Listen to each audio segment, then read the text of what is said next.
So it's a Friday night. What are you planning on doing? You are now listening to Limited Trust, a Devastator podcast. Let's get into it.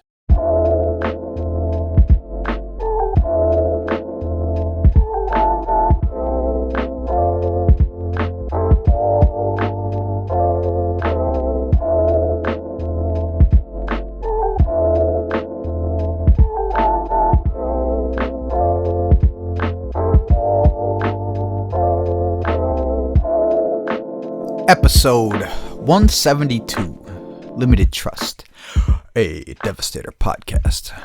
Back in the fucking garage. The pod garage is fucking bumping tonight, folks. A little bit happier than last week. Last week was a real fucking downer episode, so if you rebounded from that, I appreciate you. And this week will only be slightly as depressing. I'm just bullshitting you. So I was about to just start like firing off, like, yeah, I'm so excited about all this. And then I was like, well, how much is it really? And I'm like, well, I'm excited about it. Sorry, I'm itching my fucking heel. I have an itch on my heel. But I am excited about it, but I for some reason in my mind, all of a sudden I had like this big list of updates to give you, and I was like, that's not really a big list of updates. I had a one of my it used to be weekly. My schedule and my life has been all fucked up, so kind of bi-weekly at this point. But phone call today got me real fired up. I'm ready to fucking rock. So I'm excited, and I'm ready to fucking continue fucking, doing what we do here. So anyway, my point is, what we got going on? Dick's Discount Rack is fucking live, and I know that in the past the discount rack has always done good. So I'm telling you now, go get some fucking lower cost shit if you damn, my stomach is, I just ate a hard boiled egg. Now I'm all fucked up. That's all I ate. The fuck? Go hit the discount rack, man. Get some shit for like fucking up to like, some of them are like 70% off.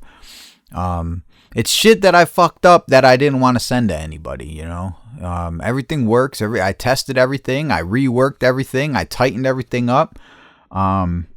The product is fine. It's just visually fucked up.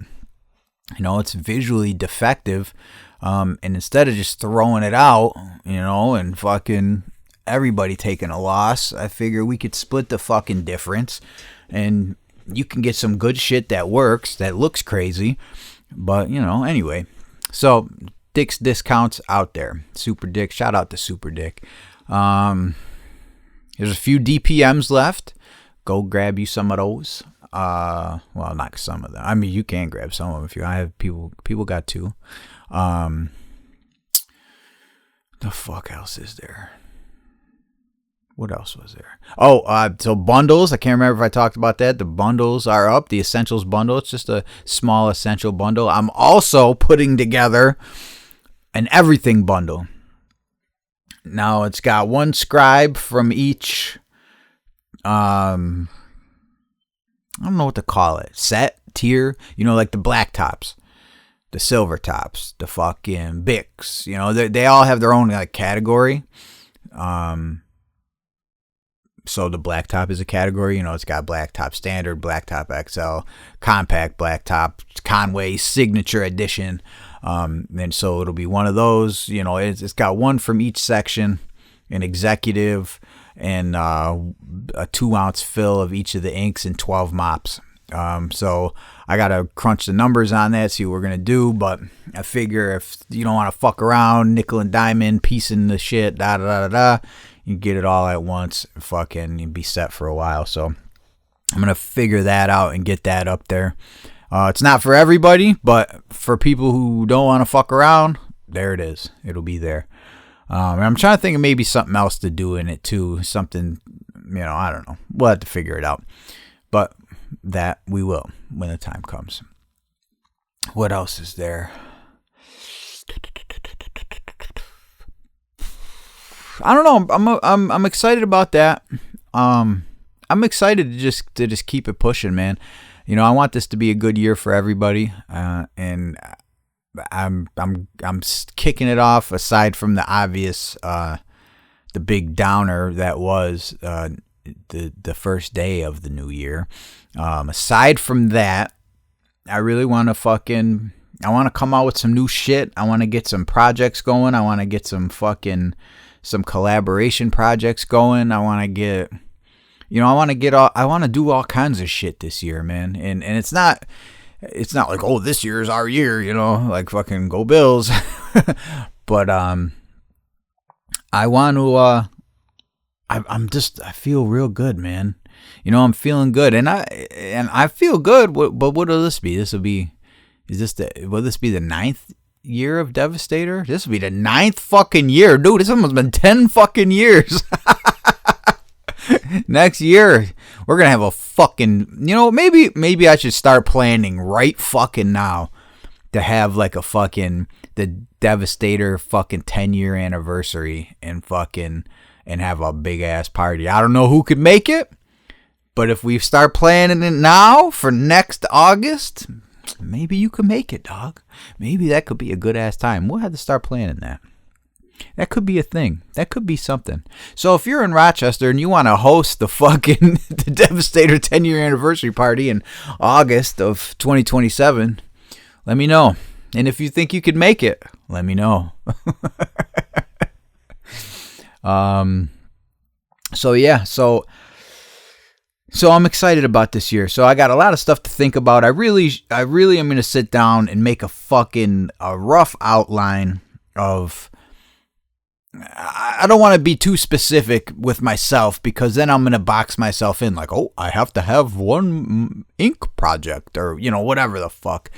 But a more broad, a more vague list of maybe goals. I don't want to say goals because that shit's super fucking cliche as far as bringing in about New Year's shit. It's super fucking cliche to be like, oh, these are my, everyone has goals. I got goals all fucking year. What's the difference between 2 weeks ago and now? But there's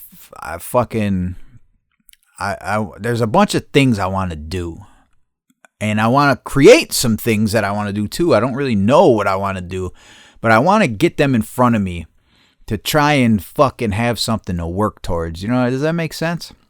I don't know if that makes sense, but I just, maybe having it in front of me is like, all right, fucking, this is what you want to do. And then this time, or, December of this year, I can say, look at all the things you fucking failed at.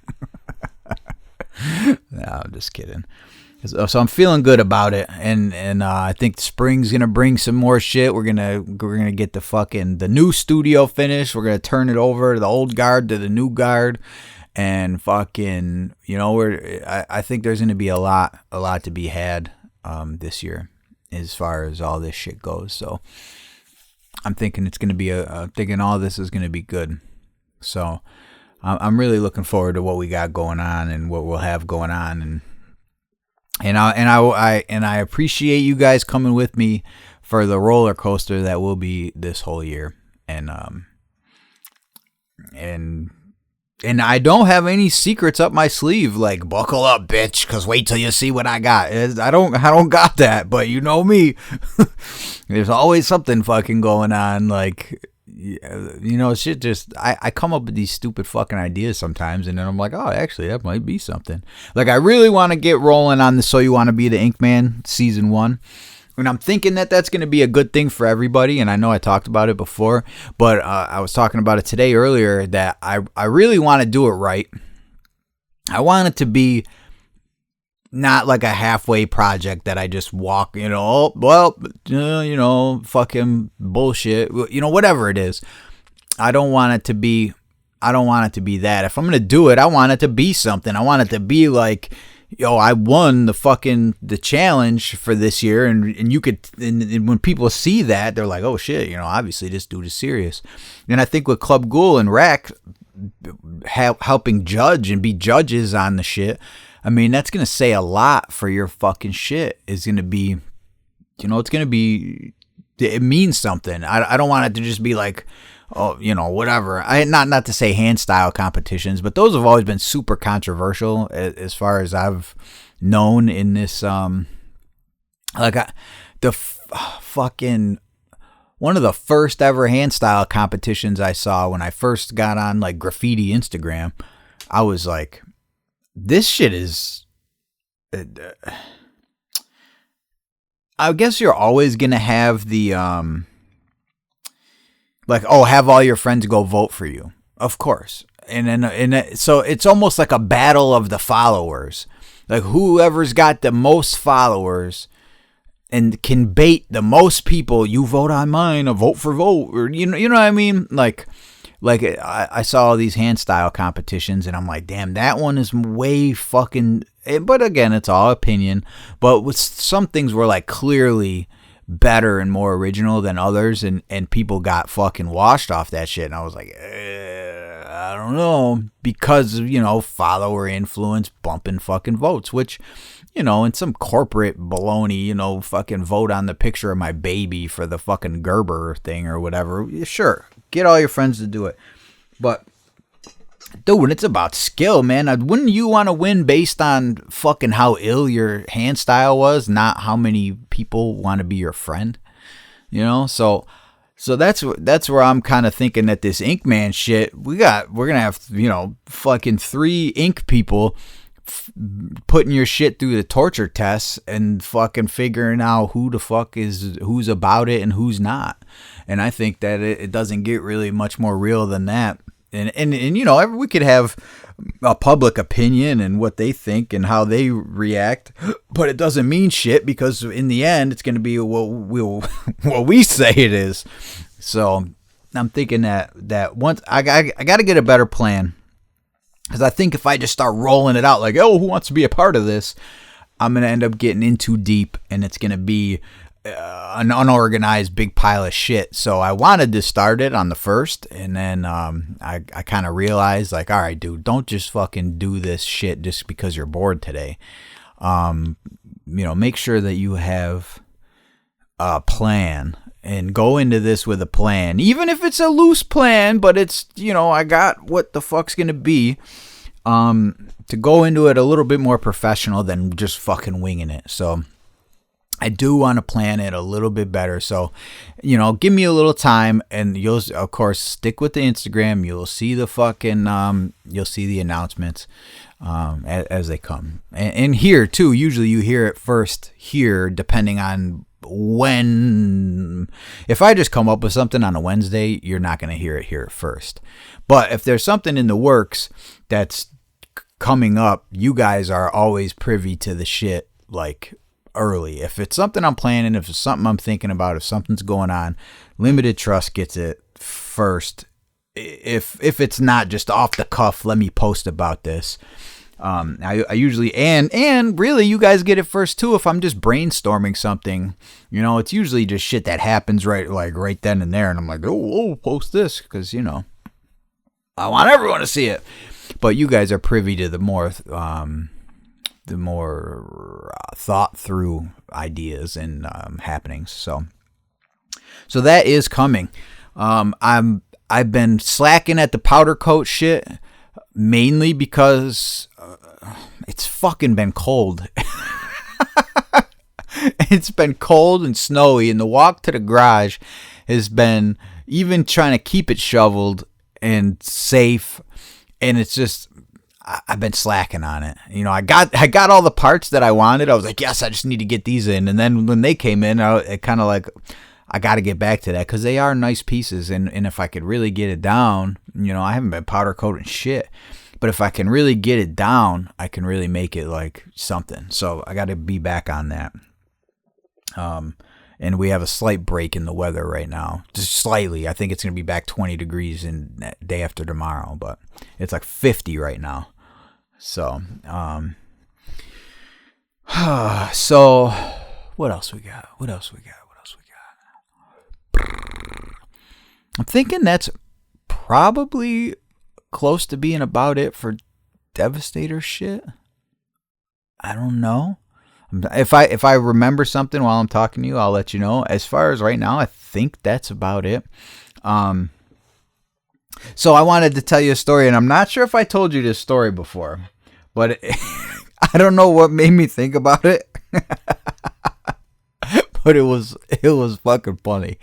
And it wasn't funny, but it was funny. So it was 4th of July. I couldn't tell you how many years ago. And we had a tradition 4th of July where we would go to Big Ticket's house where he's lived for 50 years over in the South Wedge. And we would walk down to ABVI down South Clinton Avenue and go watch the fireworks there. And some years it was me, fucking Erica, and Tick. Some years there was 20 of us. Some years there was 10. I mean, some years True Chains pulled up in a fucking Uber before the one. There was one year we mobbed up there with fucking Days, Else, Taz, Taro, fucking Silo, all of us. It was, it was like a fucking, you never knew who it was going to be and how big or how small it was going to be. And either way, like, it didn't matter with Mike Dew, fucking Mark Wolf. It was crazy. All kinds of people, just anybody. And so that was always like a big thing. And one year, so the ladies had been drinking. I obviously wasn't drinking. Everyone had been drinking. So we're walking, right?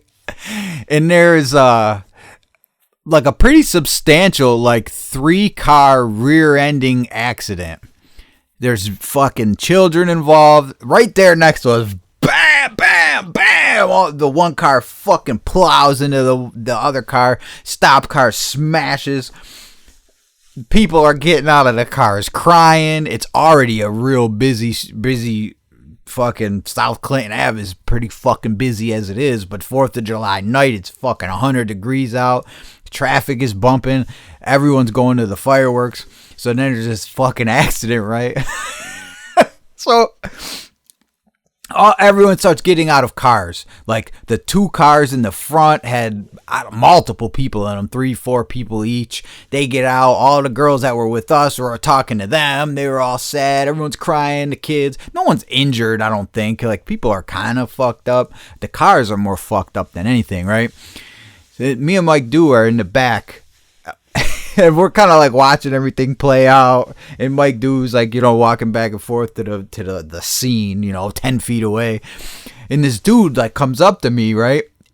And he's like, he looks fucking stressed. His eyes are bugged the fuck out, right? And he goes, yo.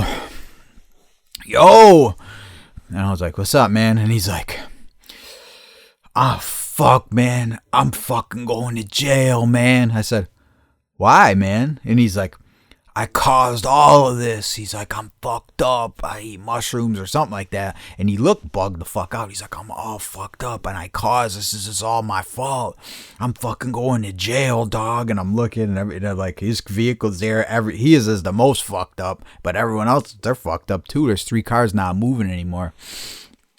And I'm like looking around, all these people are hurt and shit. Ambulance is fucking coming. So I looked at him and I said, fucking bounce, dog. Right? And he goes, and he like looked at me and he's like, nah, man, nah, for real? And I was like, yeah, fuck it, just bounce.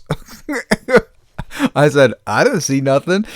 And he's like, nah, I can't do that, right? So he like, I said, well, whatever, dog. I don't give a fuck. Let's wrap this up. I'm about to miss the fireworks. So he like walks back to the car and he goes in his car and he's like grabbing shit out of the car, like real casual too.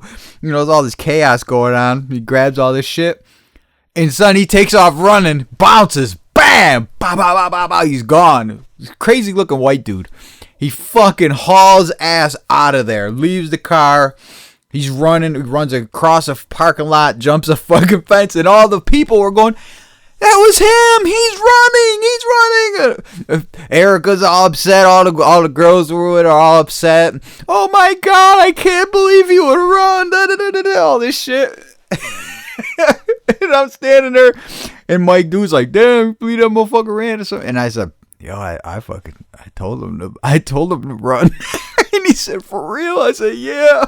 So then we're laughing. Now the women who are in the accident, they're like crying. Then it makes our old lady start crying, and all the women are fucking crying.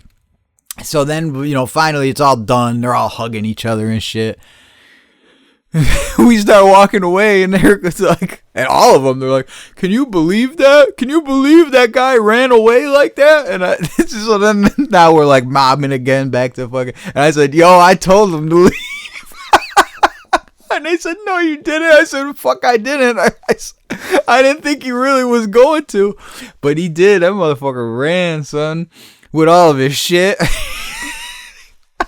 Yo, shout out to that guy, wherever you're at. I wonder what he did. I always thought about that after. Like, did he report the car stolen?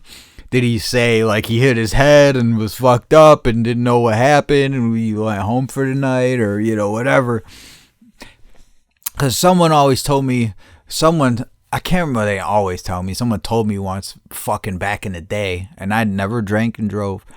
But they were like, if you get in a drunk accident, just leave.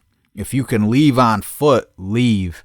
And then figure out what you're going to do, whether you're going to fucking call, well, the law's going to get in touch with you left your car. But whether you're going to say you fucking bashed your head, you were fucked up, you were scared, you didn't know what the fuck was going on, anything but that you were drunk. And leaving the scene of an accident is a whole different charge than a DWI. So that's what I was told at some point. But apparently now, I don't know if this is true or not. I've just heard that they'll pull a fucking tube of your blood up to like 48 hours. They can tell that you were drinking or some shit. Or maybe even breathalyzer. It was something about they can tell that you've been drinking within a certain amount of hours. Where, breathalyzers only worked if you were currently had alcohol on your breath right now. So I don't know. I've been out of the fucking loop so long. Like, I'm sure probation has got that shit down. Man, every time I would blow on probation, I was always scared. And I would, like, anytime I had to do it, I wasn't drinking. I knew, fucking dude, you don't go to fucking probation drunk. And if you are drunk and they show up, you don't answer the fucking door. And that was like one thing that I kind of figured out. And I probably talked about this. I might even told you this 4th of July story before. But it was like, why would anyone open the door? Like, probation's not going to kick your door in. If you're fucked up and they're knocking at the door, just don't fucking answer it. I don't know. What are they going to tell you? You were home? No, I wasn't. I don't know. So I think that only happened once or twice in my 5-year fucking full-on run. That I think my ma told them once that I wasn't home, and then I told them, or I didn't tell them, and then I didn't answer the door once. So then that one time I did answer was fucked up. But they caught me in the driveway once before, and that was like super easy. Them going through my house and shit that one time, that was just, they were like training a rookie, because before they caught me up out in the driveway, there's nothing I could do. Bam, I'm fucking walking out to my fucking vehicle, and there they are pulling in. I'm like, whatever. I'm not like, fuck, because I'm about to go leave or something, but now we're in the driveway. I'm like, fuck, there's nothing you could do. But then they just, whoop, you blow until the thing snaps. Pop. Yep, you're good. All right, well, whatever. Da, da, da, and then they leave. But that one time when they walked all through my shit was fucking nerve-wracking. But, damn, you hear my stomach? What the fuck? Ugh. So I figured I'd share a little story and, try to have a little more fun of an episode. Slightly more fun story this week. So I did, like, in my life over there in that neighborhood with Tick and Paulie and Mike Dew and fucking just everybody that was over there, I had a lot of fucking fun, man. It really was like a lot of fun. And even fucking sober and on drugs and alcohol, like both. I've had so much fun there, both. And it was always a good fucking time, man.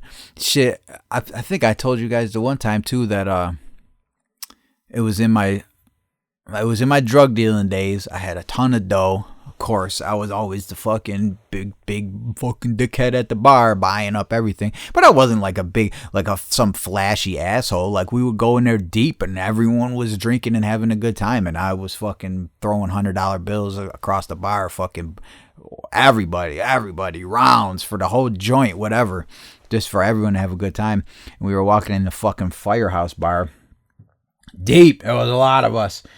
It was Chief, Mark Wolf, me, Erica, I think Jimmy the Ghost, fucking, I couldn't even tell you. I think Lee was there, fucking Big Lee.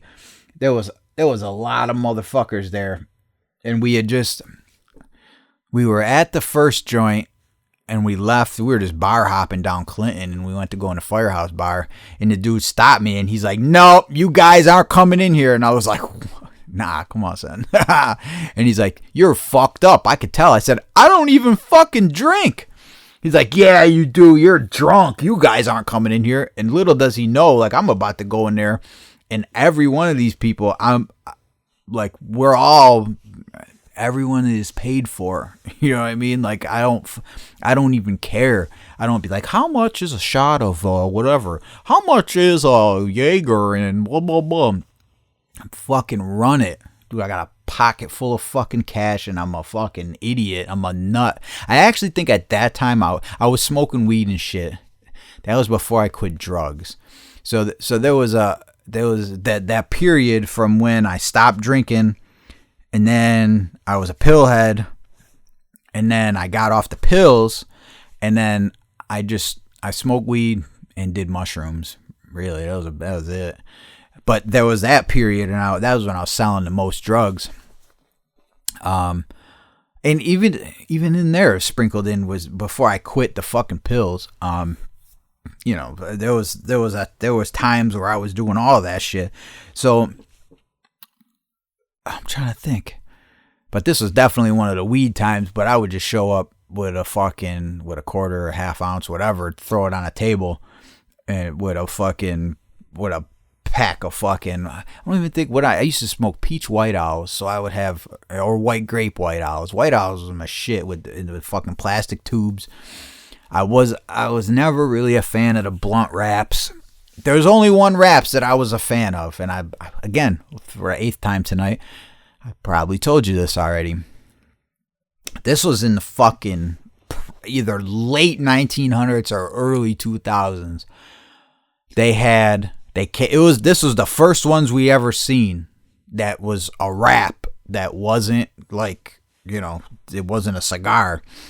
It came in a fucking it was a white box, a white square, you know, size of a fucking, like it would fit a pen. Like if you took a big pen and put it in there, it was like that size white box.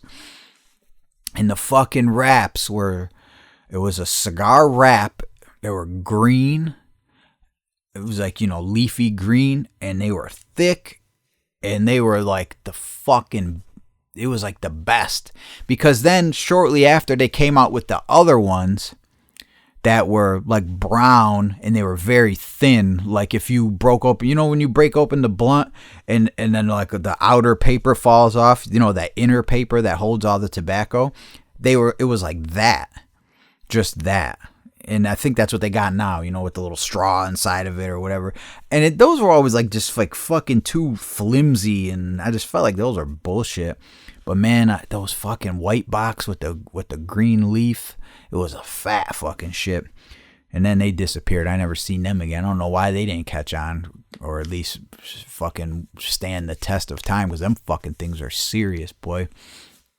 But anyway, After those disappeared, I was white owl, white grape, white owl, peach white owl. And then and a lot of times you couldn't find those. Fuck, man, when I went down south, when we went to Alabama, I went to store after store after store, and I couldn't find a fucking white owl to save my life. I had to buy these ones at the store that even the plastic was all fucking faded and fucked up from sitting in this window of the store for so long.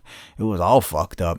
They were it was like smoking a fucking, like something you would start a fucking fire with in your fucking grill or something. It was fucked up. I had to get them bitches mad wet. I felt super, you know what, trying to get that shit wet enough to work with.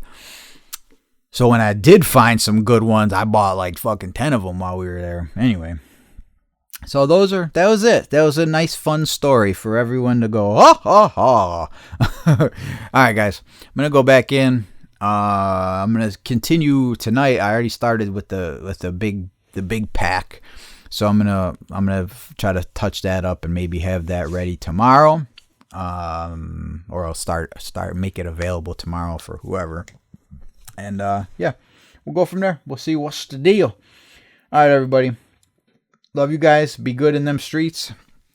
Shout out Machine Studio, shout out Punch Marker, shout out all the folks, man. Love you guys. You guys are the fucking best, and I'll see you soon.